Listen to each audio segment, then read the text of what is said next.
أما بعد فأعوذ بالله من الشيطان الرجيم بسم الله الرحمن الرحيم محمد رسول الله والذين معه أشداء على الكفار رحماء بينهم تراهم ركعا سجدا آمنت بالله صدق الله مولانا العظيم وبلغنا رسوله النبي الكريم الأمين والحمد لله رب العالمين.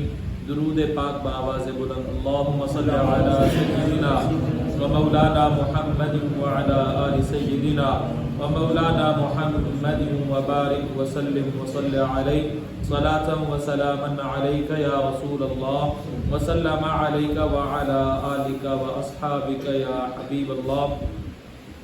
حمد و صلات کے بعد معزز سامعین کرام، آج کی محفل سیدنا عمر فاروق رضی اللہ تعالی عنہ آپ کے نام سے منسوب ہے. چند باتیں آپ کے حوالے سے آپ کے سامنے آج پیش کرنے کی کوشش کروں گا. دعا ہے اللہ رب العزت ہمت اور توفیق بخشے کہ جو سچ منہ سے نکلے وہ رب تعالی کی طرف سے ہو، اور اگر کوئی غلط بات منہ سے نکلے میرے اور شیطان کی طرف سے ہو سکتی ہے. اس لیے اللہ تعالی سچ بولنے کی توفیق عطا فرمائے اور ہم سب کو سچ سننے کی توفیق عطا فرمائے. سیدنا عمر فاروق رضی اللہ تعالی عنہ آپ کی ذات بڑے ہی جلیل القدر صحابہ کی جماعت میں آپ کا شمار ہوتا ہے. علماء فرماتے ہیں، مورخین لکھتے ہیں کہ کوئی صبح کا سورج طلوع نہیں ہوتا تھا جب تک یہ خبر نہیں آ جاتی تھی کہ آج اسلامی لشکر نے فلاں جگہ جو ہے وہاں فتح حاصل کر لی.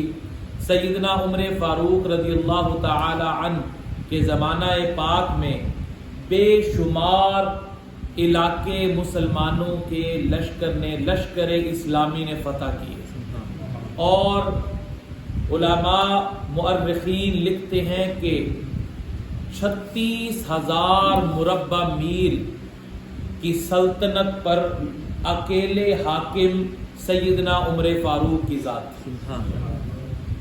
ایک وسیع ترین سلطنت آپ کو اللہ تعالی نے اور نبی کریم صلی اللہ تعالی علیہ وسلم کی غلامی کی بدولت عطا فرمائی.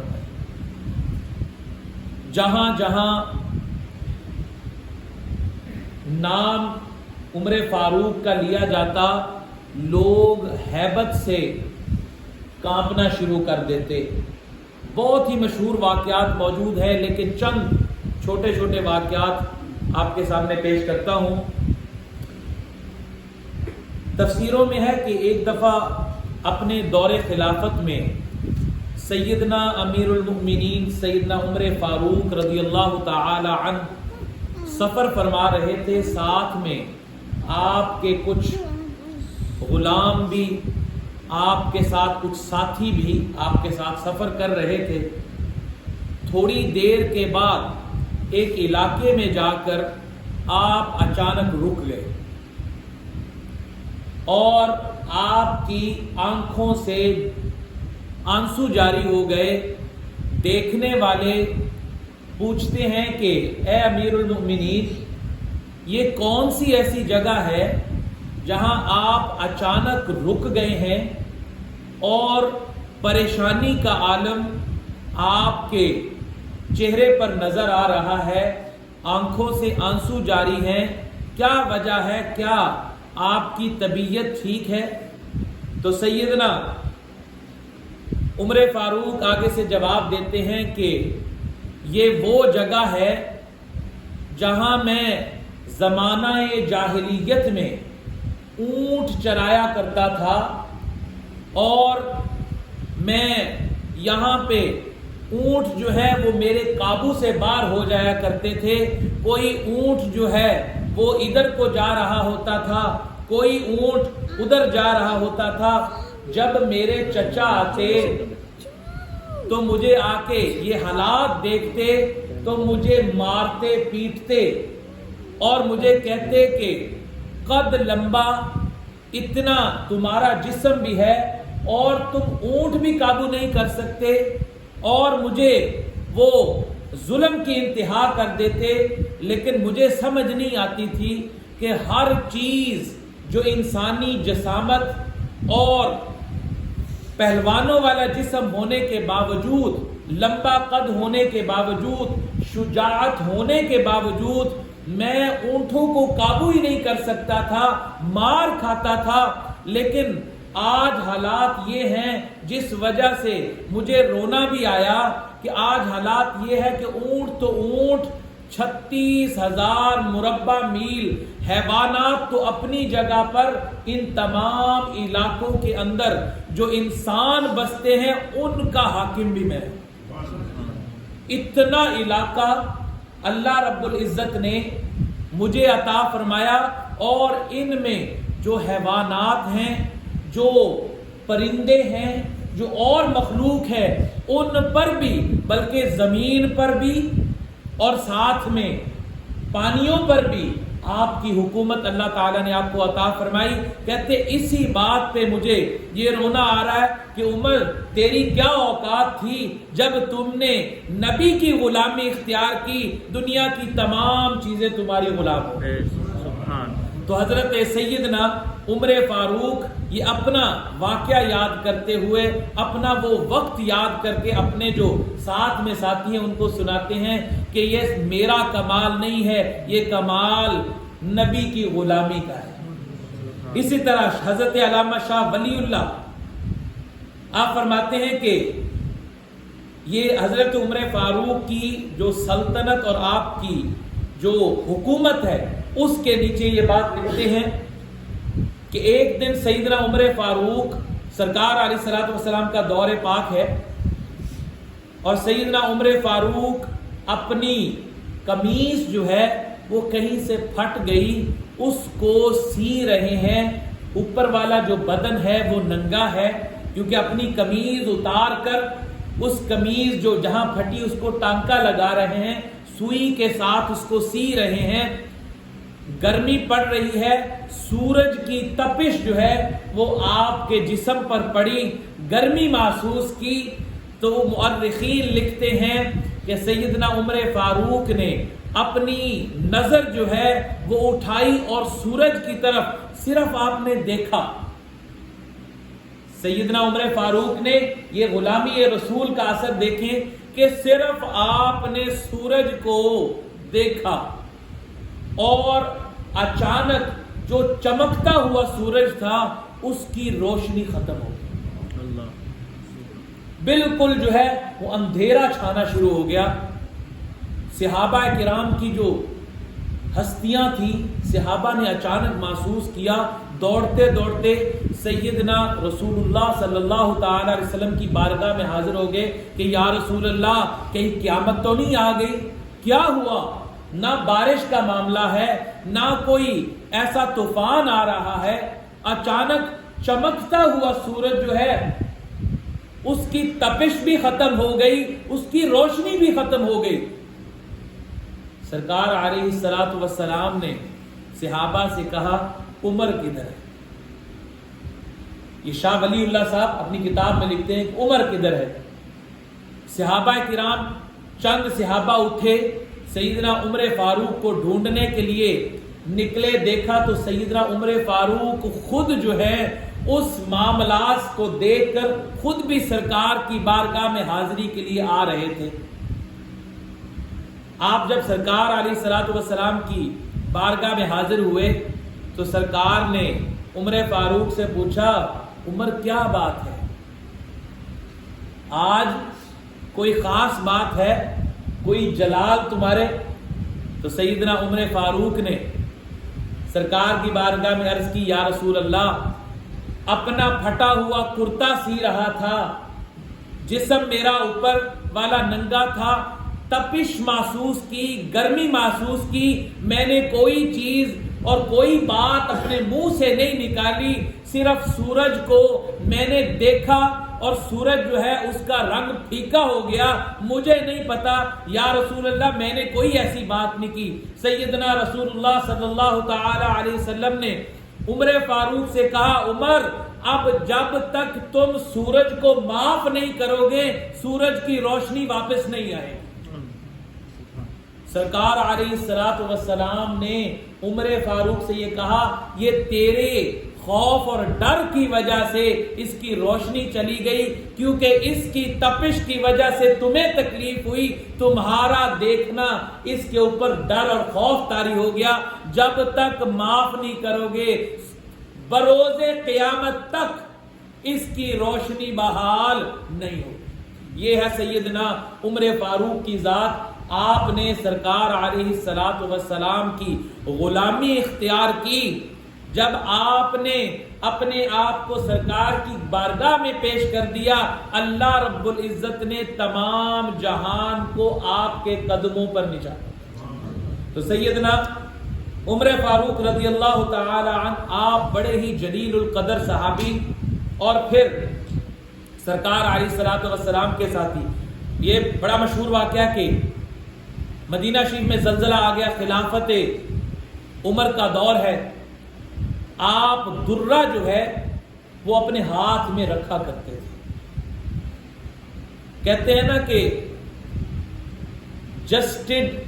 جسٹس انصاف ڈیلیڈ از انصاف ڈینائڈ۔ جب انصاف کسی کو، اس کو جو جسٹس ہے اس کو اگر آپ ڈیلے کریں، اس کا مطلب ہے آپ اس کی کو انصاف جو ہے وہ ڈینائی کر رہے ہیں، اس کا حق اس کو نہیں دے رہے۔ سیدنا عمر فاروق آپ کی خلافت کے دور میں کبھی بھی جو کیس آتے تھے ان کیسوں کا فیصلے جو ہے وہ فوراً کر دیے جاتے تھے کہ جسٹس ڈیلے نہ ہو، تاکہ جسٹس جو ہے نا وہ ڈینائی نہ ہو، جو حقدار ہے اس کو اس کا حق ملے۔ تو درہ اپنے ہاتھ میں رکھا کرتے تھے تاکہ کوئی بھی جس کو سزا دینی ہے اس کو سزا بھی موقع پر، جس کو جزا دینی ہے اس کو جزا بھی موقع پر۔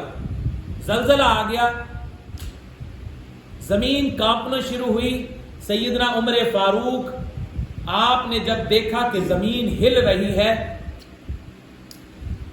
درہ ہاتھ میں تھا، آپ نے زور سے درہ جو ہے وہ زمین پر مارا اور زمین سے مخاطب ہو کر کہتے ہیں کہ اے زمین، کیا عمر تم پر انصاف نہیں کرتا جو تم ہل رہی ہو؟ جیسے ہی آپ نے درہ مارا، زمین سے مخاطب ہوئے، زمین کا ہلنا بند ہو گیا۔ مؤرخین لکھتے ہیں، علماء کرام اپنی کتابوں میں لکھتے ہیں، دنیا جہان میں آج بھی زلزلے آتے ہیں۔ آپ کسی علاقے میں چلے جائیں، کبھی نہ کبھی، کئی ایسے علاقے ہیں جن علاقوں میں تو ہر دوسرے چوتھے دن زلزلہ آیا ہوتا ہے، لیکن جب سے درہ عمر زمین مدینہ پہ پڑا ہے اس کے بعد مدینہ شریف میں زلزلہ نہیں ہے۔ آج تک زمین مصطفیٰ مدینۃ المنورہ میں زلزلہ اس کے بعد آج تک نہیں ہے۔ یہ حضرت عمر فاروق اور سرکار علیہ الصلوۃ والسلام فرمایا کرتے تھے، انا خاتم النبیین لا نبی بعدی، میں آخری نبی ہوں، میرے بعد کوئی نبی نہیں، اور اگر کوئی نبی آتا تو وہ عمر ہوتا۔ صحابہ نے پوچھا یا رسول اللہ اس کی وجہ؟ سرکار علیہ الصلوۃ والسلام کہتے ہیں کہ عمر کے اندر نبوت کی تمام خصلتیں موجود ہیں، چونکہ نبوت کا دروازہ جو ہے وہ بند ہو گیا ہے، نبی آ نہیں سکتا، اس لیے عمر نبی ہو نہیں سکتا، وگرنہ اس کی تمام عادتیں، اس کی تمام خصلتیں، اس کی طبیعت وہ نبیوں کی ذاتوں والی۔ تو حضرت عمر فاروق کی ذات جس کو رسول اللہ کہیں کہ ان کی ذات وہ ہے جن کی طریقہ کار، ان کا رہن سہن، ان کے معاملات نبیوں جیسے ہیں۔ اگر کوئی میرے بعد نبی ہوتا تو وہ عمر ہوتا، تو عمر فاروق کی شان کا کیا حال؟ سیدنا عمر فاروق رضی اللہ تعالی عنہ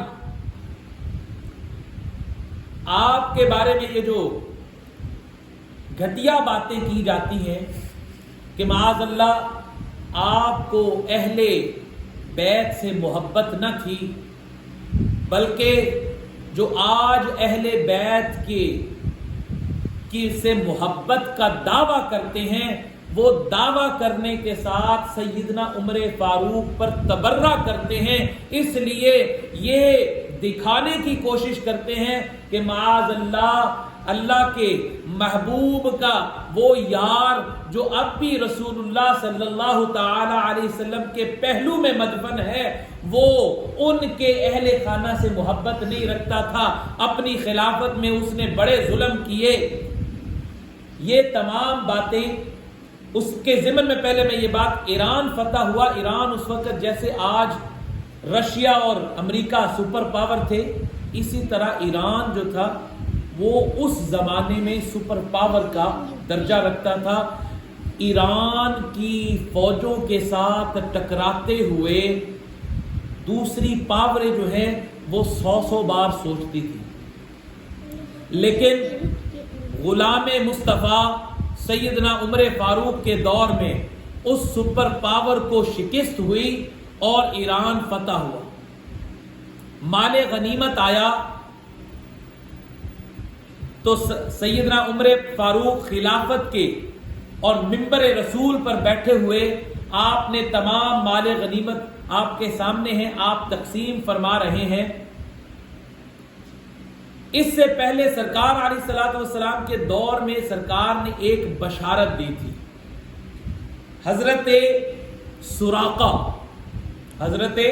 سراقہ صحابی کا نام ہے، ان کو سرکار علیہ الصلوۃ والسلام نے بشارت دی تھی کہ سراقہ تم تب تک نہیں مرو گے جب تک تمہارے ہاتھوں میں ایران کیسر و کسرا جو ہیں اس کے بادشاہ کے سونے کے کنگن نہ پہنے جائیں۔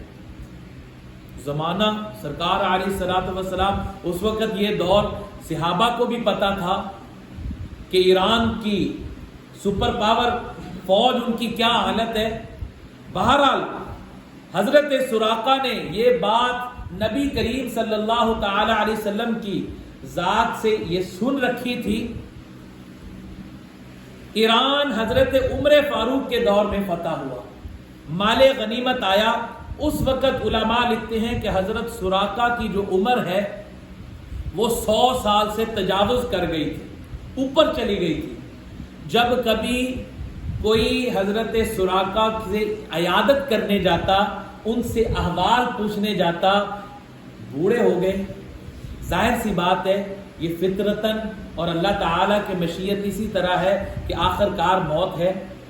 آپ یقین کریں کہ صحابہ آج ہم باتیں کرتے ہیں، سرکار کو دیوار کے پیچھے کا علم نہیں تھا، سرکار نے کئی سال پہلے کی بات بتائی، اور جس کو بتائی ماننے والا ہو تو اس کو یہ بات کا پتہ چلتا ہے۔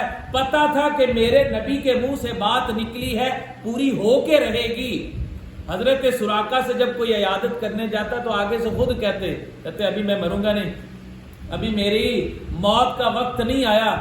لوگ کہتے کہ آپ کی عمر اتنی ہو گئی، انہوں نے کہا جتنی مرضی عمر ہو جائے، سرکار نے مجھے بشارت دی ہے جب تک ایران کے بادشاہ کے سونے کے بنے ہوئے کنگن جو ہیں میرے ہاتھوں میں نہیں پہنائے جائیں گے تب تک مجھے موت نہیں آئے گی۔ یہ ایمان کا عالم تھا ان کا، اور سرکار کی بات پر ان کا ایمان کا پختگی کا عالم یہ تھا۔ مال غنیمت سامنے جو کنگن تھے، اور علماء یہاں لکھتے ہیں کہ یہ بات کا شاید اس بات کا سیدنا عمر فاروق کے سامنے یہ بات نہیں ہوئی تھی، یہ جو کنگن والی بات سیدنا عمر فاروق کے سامنے یہ بات نہیں ہوئی تھی۔ جیسے ہی کنگن والی بات دیکھا نا، کنگن بادشاہ کے سونے کے کنگن، سیدنا عمر فاروق نے کہا کہ سراقہ کدھر ہے؟ کہتے ہیں کہ جب سراقہ کو بلایا گیا، بستر پر لیٹے ہوئے تھے، کمزوری کا عالم تھا، لیکن جب یہ بات سنی کہ ایران فتح ہو گیا ہے، عمر فاروق نے آپ کو بلایا ہے، ان کے پاس کوئی سونے کے کنگن ہیں، وہ آپ کو وہ مال غنیمت دینا چاہتے ہیں، آپ کو اس لیے بلایا ہے۔ علماء فرماتے ہیں کہ جو حضرت سراقہ ہیں وہ کمزوری کا عالم تھا، اس سے پہلے یہ بات ان کے کانوں میں پڑی، خود اٹھ کر کھڑے ہوئے، دوڑتے ہوئے حضرت سیدنا امیر المؤمنین عمر فاروق کے دربار میں آئے، آپ نے ان کو وہ سونے کے کنگن دیے جو ان کو خود پہنا رہے تھے۔ تو صحابہ کے، کیونکہ صحابہ جو تھے نا وہ عالم تھے، سرکار علیہ الصلوۃ والسلام کی زیارت جو تھی ان صحابہ کے ذہنوں کو اور دلوں کو اتنا کشادہ کر دیتی تھی کہ وہ دنیا جہان کے جو علوم ہیں اس سے آراستہ ہو جاتے تھے۔ صحابہ نے جب دیکھا کہ امیر المؤمنین اور شریعت کے پابند آپ سونے کے کنگن ایک مرد کو پہنا رہے ہیں، تو انہوں نے کہا کہ میں نے سنا ہے کہ سرکار علیہ الصلوۃ والسلام نے سراقہ کو بشارت دی تھی، خوشخبری دی تھی کہ سراقہ تیرے ہاتھوں میں سونے کے کنگن پہنائے جائیں گے، میں آج اس لیے پہنا رہا ہوں جو دوسرے مردوں کے لیے سرکار کی شریعت نے سونا حرام کیا ہے، اسی بارگاہ نے سراقہ کے لیے سونا حلال کیا۔ سبحان۔ اور سیدنا عمر فاروق نے وہ مال غنیمت کے جو کنگن ہیں وہ حضرت سراقہ کو دیے، اور وہ بشارت اور خوشخبری جو سرکار نے ان کو دی تھی وہ پوری ہوئی۔ اس کے بعد جو اہل بیت سے محبت، سیدنا امیر المؤمنین عمر فاروق رضی اللہ تعالی عنہ کے بارگاہ میں مال غنیمت کے ساتھ ایران کے بادشاہ کی صاحبزادی حضرت شہر بانو، یہ بادشاہ کی بیٹی تھی، وہ بھی اس مال غنیمت کے ساتھ مسلمانوں کو جو ملا تو ان کے ساتھ وہ بھی ساتھ ان کو بھی بندی بنا کر لایا گیا۔ جب ان کو، کیونکہ یہ مال غنیمت مسلمان کے حکمران کا صرف حق نہیں ہوتا، جو آج کل ہمارے حکمران ہیں، کہیں سے کوئی چیز ملے، یہ میں بادشاہ ہوں، میں وزیر اعظم ہوں، سب کچھ میرا ہے، ان حقوق کا خیال رکھتے تھے، اس لیے اللہ تعالی نے مسلمانوں کو بلندیاں عطا فرمائی تھی۔ جب ہم نے حقوق کے معاملات ختم کر دیے، ہم اپنے بیوی کے حقوق ادا نہیں کرتے، بچوں کے حقوق ادا نہیں کرتے، رشتہ داروں بہن بھائیوں کے حقوق نہیں ادا کرتے، پھر ہم یہ آگے سے توقع رکھتے ہیں کہ ہمارے حالات اچھے ہوں گے۔ بندہ اس وقت تک بخشا ہی نہیں جاتا جب تک جس کا حق اس نے مارا ہے وہ حق یا ادا نہ کر دے یا معافی نہ مانگ لے، تب تک اس کی بخشش نہیں ہوتی۔ سیدنا عمر فاروق کے سامنے جب یہ کہا گیا کہ بادشاہ کی بیٹی حضرت شہر بانو جو ہے شہزادی ہیں، اے امیر المؤمنین آپ خلیفہ وقت ہیں، امیر المؤمنین ہیں، آپ کے صاحبزادے حسین اور جمیل ہیں، شادی کے قابل ہیں، ہماری رائے یہ ہے کہ بادشاہ کی بیٹی اس کا وہ بھی شہزادی ہے، امیر المؤمنین کا بیٹا وہ بھی شہزادہ ہے، ہماری رائے یہ ہے کہ آپ شہزادی کا نکاح جو ہے وہ حضرت امیر المؤمنین کے شہزادے سے کر دیں۔ یہ بات جب سیدنا عمر فاروق نے سنی، دربار کے اندر مؤرخین لکھتے ہیں کہ سیدنا عمر فاروق کے چہرے پر سختی کے اور غصے کے آثار آنے شروع ہو گئے۔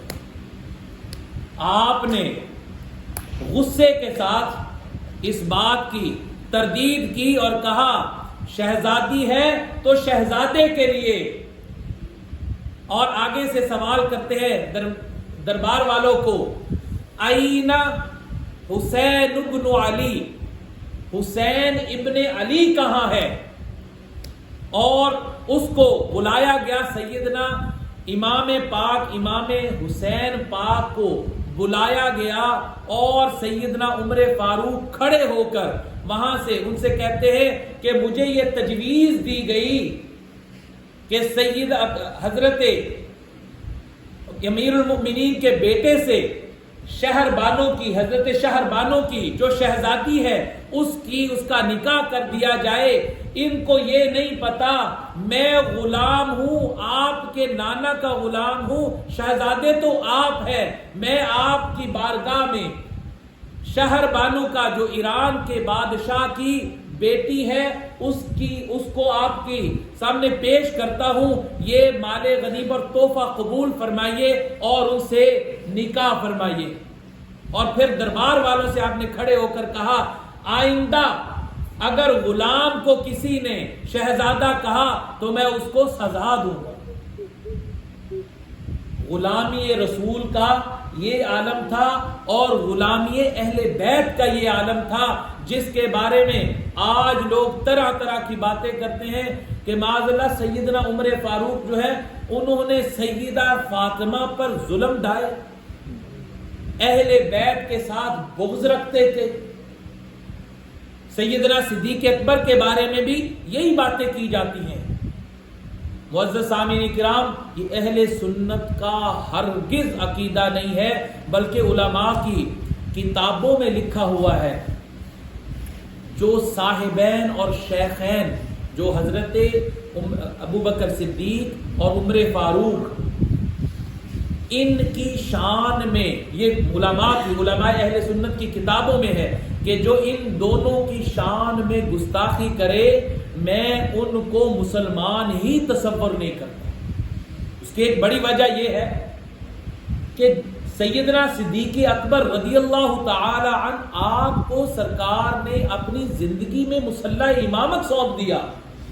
آپ کے مسلمان ہونے میں، حق اور سچ ہونے میں اور کمی کیا باقی رہ گئی کہ سرکار نے اپنی زندگی میں ان کو اتنا عالی شان منصب عطا فرمایا کہ مصلح رسول دے دیا۔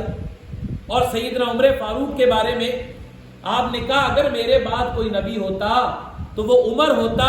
اتنی عالی شان بات آپ نے کر دی، اور پھر ان دونوں کو آپ نے اپنے پہلو میں جگہ عطا فرمائی، وہ جگہ جس کے بارے میں علماء کرام لکھتے ہیں کہ سرکار کا جسم پاک جس جگہ پر لگ جائے، جس جگہ پر آپ کا جسم پاک موجود ہے، وہ جنت سے بھی اعلیٰ درجہ رکھتی ہے، جنت سے بھی اعلیٰ درجہ رکھتی ہے، کیونکہ سرکار علیہ الصلوۃ والسلام کا جسم اطہر جو ہے وہ اس مٹی اور اس جگہ پر لگا ہوا ہے۔ اس جگہ میں ان دونوں شیخین کو سرکار علیہ الصلوۃ والسلام نے جگہ عطا فرمائی۔ جب آپ کا وصال ہوا نا تو آپ نے وصیت کی تھی کہ سیدہ عائشہ صدیقہ آپ سے جا کے اجازت لینا، اگر وہ اجازت دے دیں تو مجھے سرکار علیہ الصلوۃ والسلام کے پہلو میں مدفن کر دینا، کیونکہ اس سے پہلے علماء لکھتے ہیں کہ جب سرکار علیہ الصلوۃ والسلام کی قبر انور وہاں بنی تو سیدہ عائشہ صدیقہ اسی حجرے میں اسی طرح موجود رہے۔ پھر سیدنا صدیق اکبر آپ تشریف لائے، تب بھی سیدہ عائشہ صدیقہ آپ اس حجرے میں اسی طرح موجود رہی۔ ایک کمرہ آپ کے سونے کا تھا اور ساتھ میں دونوں قبور جو تھی وہ موجود تھی۔ جب وصیت کے مطابق امیر المؤمنین کا انتقال ہوا، صحابہ کرام کی جماعت نے جا کے سیدہ عائشہ صدیقہ سے اجازت طلب فرمائی۔ آپ سے پوچھا کہ اے عائشہ، اے مومنوں کی اماں جان، امیر المؤمنین کا انتقال ہو گیا، ان کی وصیت تھی کہ آپ سے اجازت طلب کر لیں کہ سرکار علیہ الصلوۃ والسلام اور سیدنا صدیق اکبر کے پہلو میں اگر مجھے جگہ عطا ہو جائے تو سیدہ عائشہ صدیقہ آپ رونے لگ گئے۔ آپ نے ان صحابہ کی جماعت نے کہا کہ میں کوشش اور میری خواہش یہی تھی کہ یہ جو جگہ اس سائڈ پہ ہے میرے ابا جان کے ساتھ جو جگہ ہے وہاں میری جگہ ہو جائے, وہاں میرا مدفن ہو جائے. لیکن میں نے یہ سن رکھا تھا کہ سرکار علیہ الصلوۃ والسلام سے کہ عمر فاروق نے بھی یہاں آنا ہے, اس لیے میری طرف سے اجازت ہے. تو اس کے بعد آپ کو وہاں دفن کیا. جب آپ کو وہاں دفن کر دیا اس کے بعد وہاں ایک دیوار بنا دی گئی اور پھر سیدہ عائشہ صدیقہ وہاں ایک پردہ کر دیا گیا. اس کے بعد آپ اس حجرہ میں اس طرح نہیں جاتی تھی جس طرح سرکار علیہ الصلوۃ والسلام اور اپنے ابا جان کی قبور کے ہوتے ہوئے جایا کرتی تھی. یہ پردہ جو ہے یہ مسلمانوں کی جو مائیں ہیں, حضور کی جو زوجین ہیں, انہوں نے ہمیں بتایا. اور بعد از وفات بھی پردے کا عالم یہ تھا کہ جو محرم تھا اس کے ہوتے ہوئے تو آپ تشریف لے جایا کرتی تھی. جب غیر محرم وہاں آ گیا, حالانکہ وہ مدفن ہے, لیکن آپ نے اس حجرہ پاک میں جانے سے آپ نے اپنے آپ کو روک لیا. اور پھر سیدنا عمر فاروق کی ذات, یہ آخری بات کو ختم کرتا ہوں. سیدنا عمر فاروق کی ذات وہ تھی کہ جب کوئی التجا پیش کرتے, جب کوئی اپنا مشورہ دیتے, تو اللہ رب العزت حضرت عمر فاروق کے مشورے کے مطابق قرآن پاک کی آیات نازل فرما دیتے. پردے کی آیت, ایک دفعہ حضرت سیدنا عمر فاروق سرکار کی بارگاہ میں حاضر ہیں اور سرکار سے عرض کرتے ہیں, یا رسول اللہ, میرا یہ مشورہ ہے, میری یہ رائے ہے کہ مسلمانوں کی عورتیں جب گھروں سے باہر نکلا کریں تو پردے میں نکلا کریں. یہ سیدنا عمر فاروق کی رائے سرکار کی بارگاہ میں آپ نے دی. تو اللہ رب العزت نے اس جذبے اور مشورے کے مطابق سرکار علیہ الصلوۃ والسلام کی ذات پر وہی نازل فرمائی جس میں اللہ تعالی نے پردے کا حکم فرمایا. یہ علماء لکھتے ہیں کہ یہ سرکار علیہ الصلوۃ والسلام کے بارگاہ میں سیدنا عمر فاروق نے التجا اور مشورہ آپ کے سامنے عرض کی. اور پھر حضرت سیدنا عمر فاروق کی بے شمار یادگاریں جو امت مسلمہ میں آج بھی موجود ہیں. ان میں سے ایک تو جیسے میں نے پہلے بھی عرض کی کہ کروڑوں کی تعداد میں جو حفاظ موجود ہیں, تراویح کے اندر قرآن پاک کا پڑھنا یہ سیدنا عمر فاروق کا رائج کردہ ہے. آپ نے اس کی تجویز دی, اس کو قائم کروایا. اور پھر آپ کی ایک عادت شریف تھی, جب کبھی رمضان مبارک میں پتہ چلتا کہ فلاں جگہ پر قرآن پاک کا اختتام ہوا ہے, وہاں جاتے اور وہاں جا کے دعا میں شامل ہوتے اور کہتے کہ جب کبھی قرآن پاک کا اختتام ہو, جہاں قرآن پاک مکمل پڑھا جائے, اس کے بعد جو دعا کی جائے وہ دعا قبول ہوتی ہے. تو تراویح کا جو سلسلہ ہے وہ سیدنا عمر فاروق کے دور میں شروع ہوا. آپ نے شروع کروایا حفاظ کے قرآن پاک کی حفاظت کے لیے, اور زیادہ سے زیادہ حفاظ کی تعداد کے لیے آپ نے یہ سلسلہ رائج فرمایا. اس کے علاوہ جو ہم اونچی اذان دیتے ہیں, اونچی آواز سے کھلے عام جو اذان دیتے ہیں, یہ بھی سیدنا عمر فاروق کے دور کے بعد اور آپ کے اسلام لانے کے بعد یہ معاملہ ہوا. سرکار علیہ الصلوۃ والسلام کی زندگی پاک میں جب اسلام آپ نے قبول کیا, اس کے بعد آپ نے سرکار کی بارگاہ میں عرض کی, یا رسول اللہ, کیا ہم سچے دین پر نہیں؟ سرکار نے فرمایا بالکل ہم سچے دین پر.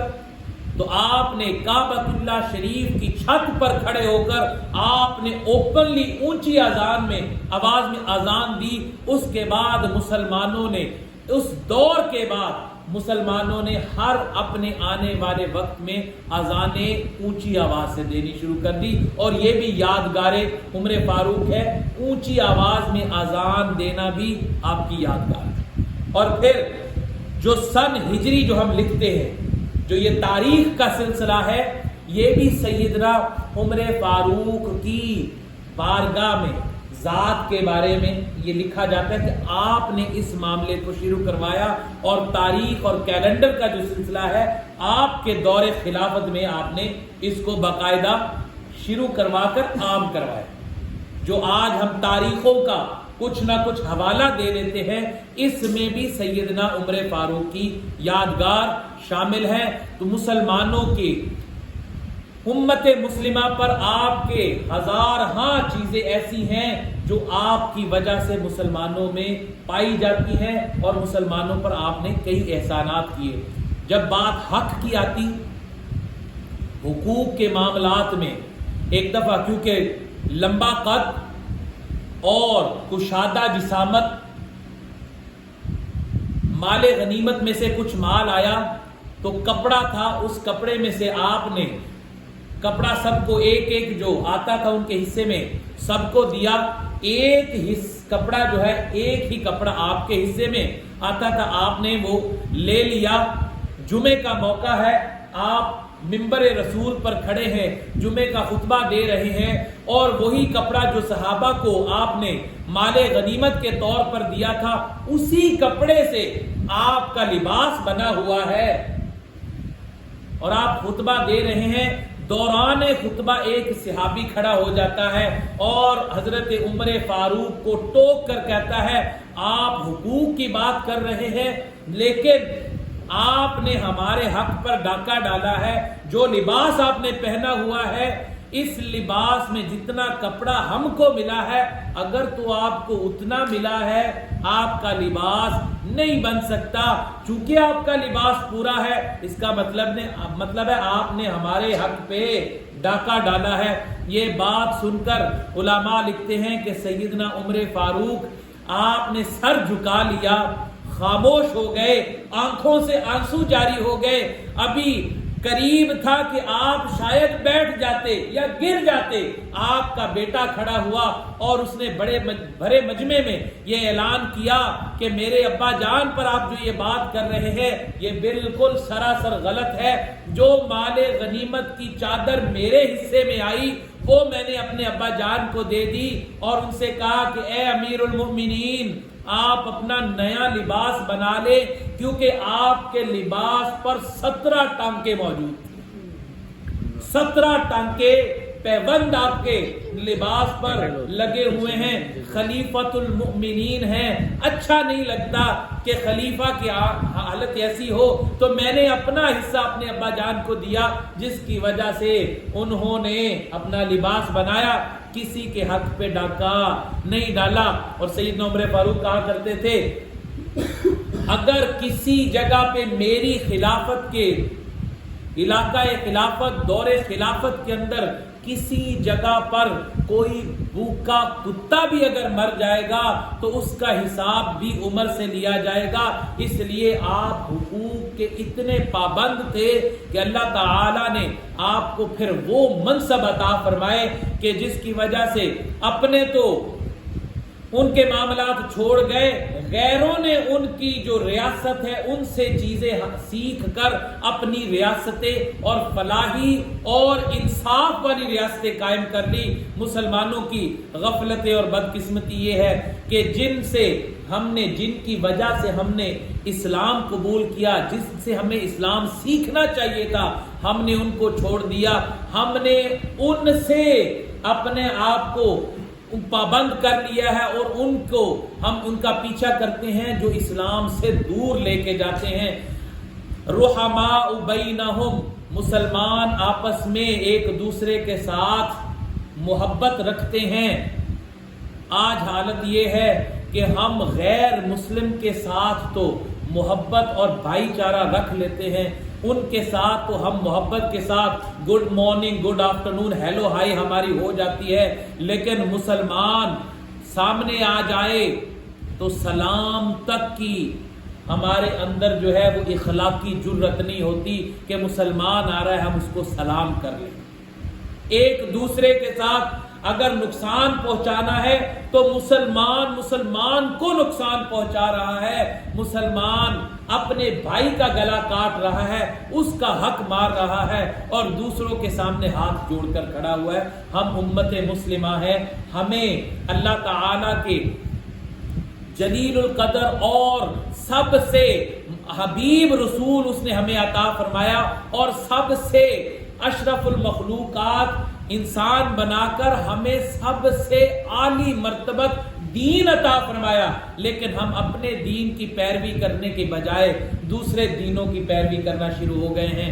اللہ تعالی ہمیں نبی کریم صلی اللہ تعالی علیہ وسلم کے اسوہ حسنہ پر عمل پیرا ہونے کی توفیق عطا فرمائے اور سرکار علیہ الصلوۃ والسلام کے صحابہ ان کی زندگیاں پڑھ کر ان کو دیکھ کر اپنی زندگیاں سنوارنے کی توفیق عطا فرمائے. وما علینا الا البلاغ المبین.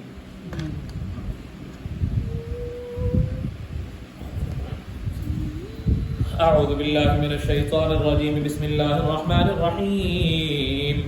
قل يا أيها الكافرون لا أعبد ما تعبدون ولا أنتم عابدون ما أعبد ولا أنا عابد ما عبدتم ولا أنتم عابدون ما أعبد لكم دينكم ولي دين. بسم الله الرحمن الرحيم. قل هو الله أحد الله الصمد لم يلد ولم يولد ولم يكن له كفوا أحد.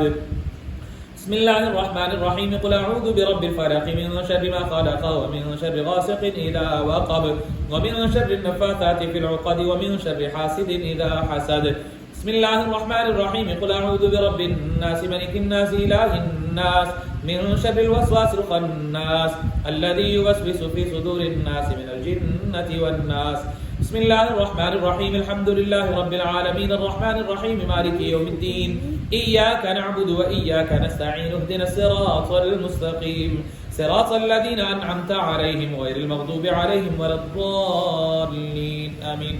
بسم الله الرحمن الرحيم. ألف لام ميم ذلك الكتاب لا ريب فيه هدى للمتقين الذين يؤمنون بالغيب ويقيمون الصلاة ومما رزقناهم ينفقون والذين يؤمنون بما أنزل إليك وما أنزل من قبلك وبالآخرة هم يوقنون أولئك على هدى من ربهم وأولئك هم المفلحون.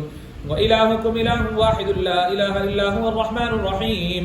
إن رحمة الله قريب من المحسنين وما أرسلناك إلا رحمة للعالمين. ما كان محمد أبا أحد من رجالكم ولكن رسول الله وخاتم النبيين وكان الله بكل شيء عليما. إن الله وملائكته يصلون على النبي يا أيها الذين آمنوا صلوا عليه وسلموا تسليما. اللهم صل على سيدنا ومولانا محمد وعلى آل سيدنا ومولانا محمد وبارك وسلم وصل عليه. سبحان ربك رب العزة عما يصفون وسلام على المرسلين والحمد لله رب العالمين. الله أكبر الله أكبر لا إله إلا الله والله أكبر الله أكبر ولله الحمد. الفاتحة. بسم الله الرحمن الرحيم. اللهم صل على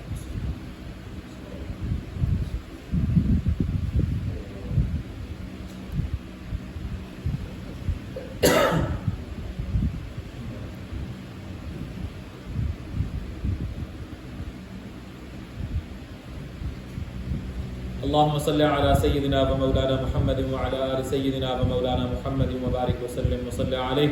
یا اللہ پاک تیری توفیق کے ساتھ ہم نے یہاں بیٹھ کر جو نیک اعمال کیے ہیں، مقدس کلام پاک کی مقدس آیات کریمہ کی تلاوت کی گئی ہے، حضور کی بارگاہ میں نذرانہ عقیدت پیش کیا گیا ہے، حضور کے یاروں کا ذکر ہوا ہے یا اللہ پاک، اور یہ جو طعام و مشروب بطور نیاز حاضر کیا گیا یا اللہ پاک ان تمام کو اپنی بارگاہ میں قبول و منظور فرما. ان سب کا جو ثواب تو ہمیں عطا فرمائے گا وہ سب سے پہلے اپنے آقا و مولا حضور ختمی مرتبہ جناب احمد مجتبی محمد مصطفیٰ صلی اللہ تعالی علیہ وبارک وسلم کی پاک بارگاہ میں ہم غلاموں کی طرف سے ہدیۃً تحفۃً پیش کرتے ہیں یا اللہ پاک قبول و منظور فرما. آپ کے وسیلہ جلیلہ سے تمام انبیاء کرام رسل عظام آپ کے والدین کریمین طیبین طاہرین کے ارواح کو پیش کرتے ہیں یا اللہ پاک قبول و منظور فرما. حضور کی تمام ازواج مطہرات حضور کے تمام اہل بیت اطہار کی روحوں کو پیش کرتے ہیں، یا اللہ پاک قبول و منظور فرما۔ حضور کے تمام صحابہ کرام بالخصوص خلفائے راشدین 10 مبشرہ کے ارواح کو پیش کرتے ہیں، یا اللہ پاک قبول و منظور فرما۔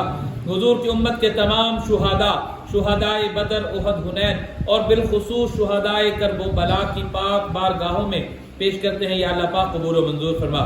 حضور کی امت کے تمام تابعین، تابعات، تابعین، تابعات، تمام محدثین، فقہاء کرام، متقدمین، متاخرین، ائمہ مجتہدین اور تمام سلاسل طریقت کے جتنے بزرگ اس دنیا فانی سے جا چکے ہیں، یا اللہ پاک ان تمام کی روحوں کو پیش کرتے ہیں، قبول و منظور فرما۔ یا اللہ پاک ان پاک روحوں کے وسیلہ اور جلیلہ سے حاضرین محفل کے جتنے رشتہ دار دور و نزدیک سے تعلق رکھنے والے صاحب ایمان اس دنیا فانی سے جا چکے ہیں، یا اللہ پاک ان تمام کی روحوں کو پیش کرتے ہیں، یا اللہ پاک قبول و منظور فرما۔ یا اللہ پاک تمام مرحومین کی مغفرت فرما، جنت الفردوس میں اعلیٰ مقام عطا فرما۔ یا اللہ پاک بتقاضۂ بشریت اس دنیا میں رہتے جو غلطیاں سرزد ہوئی، یا اللہ اپنے فضل و کرم سے معاف فرما۔ یا اللہ پاک یا جو کلمات ہم نے پڑھے ہیں قرآن پاک کے پڑھنے کے صدقے، یا اللہ پاک ہمارے تمام صغیرہ کبیرہ خفیہ علانیہ تمام گناہوں کو معاف فرما۔ یا اللہ پاک ہم کا سب کو نیکی پر استقامت عطا فرما، برے کاموں سے بچنے کی توفیق عطا فرما، ہم سب کو اپنی نمازوں کی حفاظت کرنے کی توفیق عطا فرما۔ یا اللہ پاک تلاوت قرآن پاک کا شوق عطا فرما۔ یا اللہ پاک علم حاصل کرنے کی توفیق عطا فرما، مسلمان کو علم حاصل کرنا اس کے لیے فرض قرار دیا، یا اللہ پاک اس فرض کو ہمیں پورا کرنے کی توفیق عطا فرما۔ یا اللہ پاک ہمارے بچوں کو نیک بنا، علم کی دولت سے مالا مال فرما۔ یا اللہ پاک اس دیار غیر میں ہمارے اہل خانہ کے بچوں کے، یا اللہ پاک تمام کے ایمانوں کی حفاظت فرما۔ یا اللہ پاک تمام بیماروں کو شفائے کلی عطا فرما۔ یا اللہ پاک پریشان حالوں کی پریشانیاں دور فرما، مصیبت زدوں کی مصیبتیں رفع فرما، مسلمانوں پر مصیبتیں آئی ہوئی، یا اللہ پاک مسلمانوں کی غیبی مدد فرما۔ سیلاب آئے ہوئے ہیں، مسلمانوں کے اموات ہو رہے ہیں، گھروں کا نقصان ہو رہے ہیں، یا اللہ پاک ان تمام نقصانات کی تلافی فرما۔ یا اللہ پاک ان کی مدد فرما۔ یا اللہ پاک مسلمانان عالم کی جان، مال، عزت، آبرو کی حفاظت فرما۔ یا اللہ پاک آنے والوں کا آنا قبول فرما، قدم قدم پر نیکیاں عطا فرما۔ یا اللہ پاک حاضرین و سامعین کی تمام نیک حاجات پوری فرما۔ ربنا تقبل منا انك انت السميع العليم وتب علينا يا مولانا انك انت التواب الرحيم۔ صلی اللہ تعالی علی حبیب خیر خلقہ سیدنا ومولانا محمد وعلى آلہ واصحابہ اجمعین برحمتک یا ارحم الراحمین۔ لا الہ الا اللہ۔